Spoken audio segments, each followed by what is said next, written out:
De nouvelles étapes vers la création de la religion mondiale viennent d'être franchies, fin de l'année 2022, au Kazakhstan. Du 14 au 15 septembre 2022, les leaders de l'Église, catholique, de l'islam, et du judaïsme, se sont unis pour dire, oui, nous adorons le même Dieu. Et nous sommes tous des frères et sœurs de l'humanité. Juste que nous avons des chemins différents, pour atteindre le Dieu unique. Tout cela s'inscrit dans le cadre de l'unification des religions dites abrahamiques, traditionnelles, et autres, sous l'impulsion du pape François de l'Église catholique. Dans cet élan de la mise en place de cette religion mondiale, un centre appelé la Maison de la Famille Abrahamique, est en train d'être construit à Abu Dhabi, aux Émirats Arabes Unis. Ce serait d'abord un centre religieux pour les catholiques, les musulmans et les juifs, où ils pourraient se réunir et pratiquer leur religion.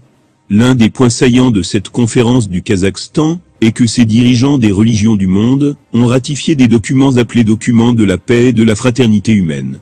Signés par son éminence le grand imam d'Al-Azhar et président du Conseil musulman des anciens, le cheikh, Dr Ahmed Al-Tayyib, les rabbins juifs, et sa sainteté, le pape François, de l'Église catholique.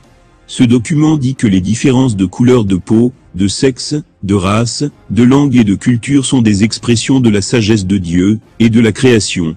Et que la diversité religieuse est permise, par Dieu, et que toute contrainte à une religion, et une doctrine religieuse, particulière est inacceptable. Il souligne aussi l'importance de la paix et de la fraternité parmi les hommes. Quelle belle conférence, et quelle belle conclusion, n'est-ce pas? Mais où est Jésus-Christ dans tout ça? Cette conférence ne mentionne aucunement la personne du Seigneur Jésus-Christ, le Prince de la paix, et la fondation du christianisme. Nous sommes vraiment dans les derniers temps de ce monde. Et les prophéties de la Bible, sont en train de s'accomplir sous nos yeux. Rappelez-vous, d'après les prophéties bibliques sur la fin des temps, l'Antichrist, le dirigeant mondial qui viendra, doit être soutenu par une religion mondiale. Jésus-Christ revient bientôt.